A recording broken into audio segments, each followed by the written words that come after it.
What if the secret to massive success wasn't some stroke of genius? What if it was actually a devastating failure? A career-ending, soul-crushing disaster? This is the billion-dollar rejection, the video where we uncover the moments of catastrophic failure that led to the billion-dollar careers of the world's most successful people. We're all taught to fear failure, right? We see it as the end of the road, a sign telling us to just pack it in and go home. But what if that's completely wrong? What if the most painful rejections and the most humiliating defeats are actually the moments that define us? What if they're the very things that push us toward our greatest breakthroughs? Today, we're looking behind the curtain at the legends. We'll show you that behind every celebrated genius and every billion-dollar empire, there's usually a story of a brutal rejection, a crushing flop, and a person who just refused to quit. These aren't just stories about being resilient. They're blueprints. They show us that sometimes the worst thing that can happen to you is actually the best thing that can happen to you. Our first story starts with a single mother on government benefits, struggling with depression, and scribbling away in Edinburgh cafes just to stay warm. Her name was Joanne Rowling, and she had an idea for a story about a boy wizard. She poured everything she had into it, finishing the manuscript on an old manual typewriter.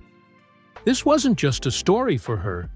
It was her last hope, but the publishing world didn't see it that way. The manuscript for Harry Potter and the Philosopher's Stone was rejected. And not just once or twice, 12.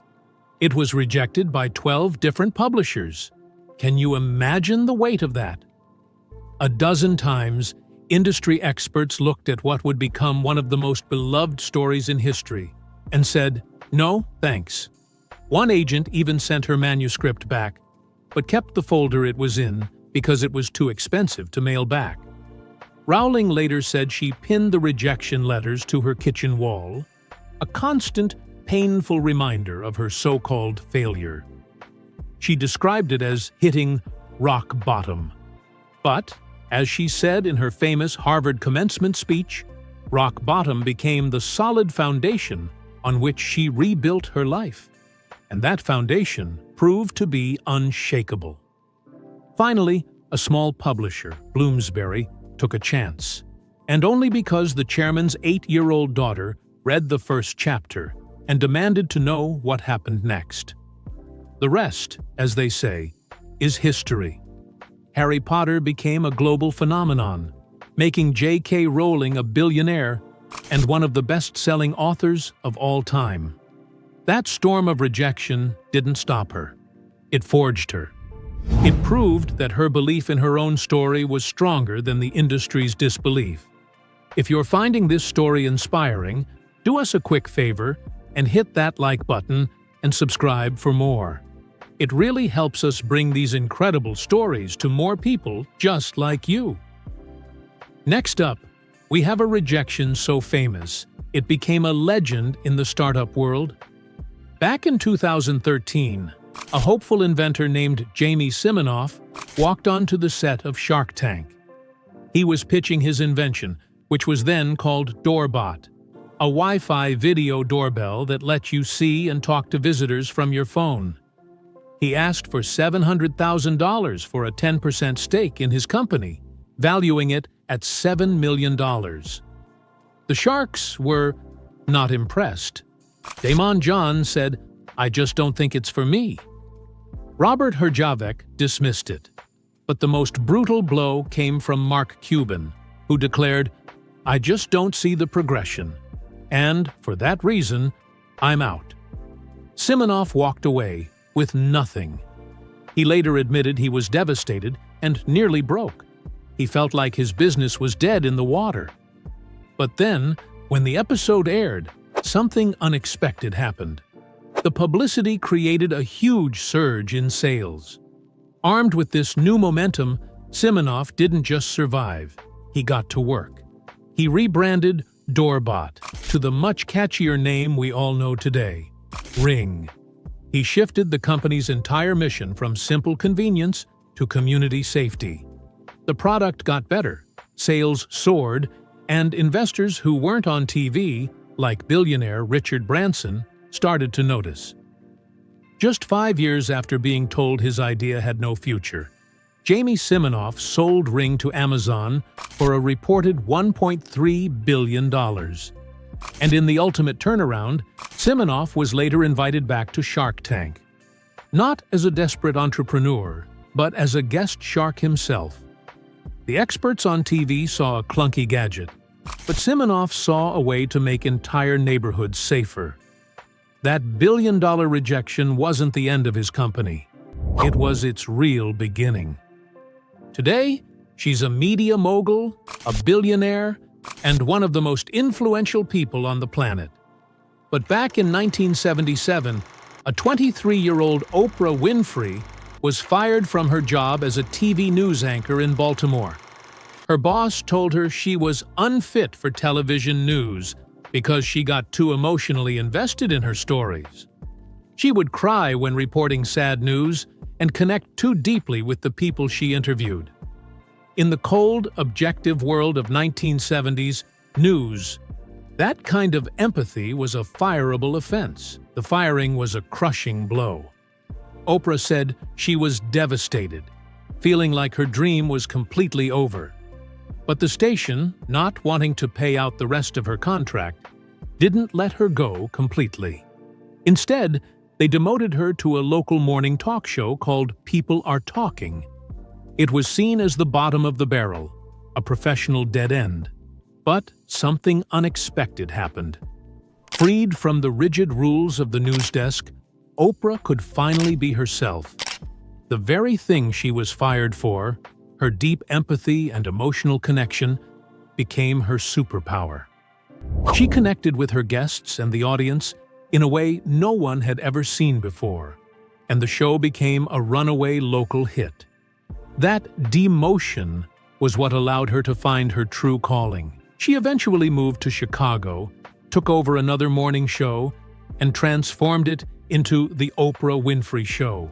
It ran for 25 seasons, completely redefined daytime TV, and became the foundation of her multi-billion-dollar media empire. The quality that got her fired was the very quality that made her a global icon.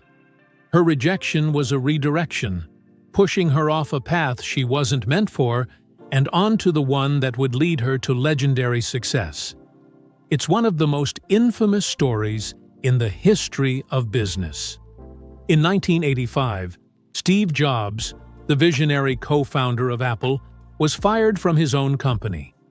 After a bitter power struggle with John Sculley, the CEO that Jobs himself had recruited, the board of directors sided with Sculley and stripped Jobs of all his duties. At just 30 years old, the man who started the personal computer revolution in his garage was out, exiled from the company he had poured his life into.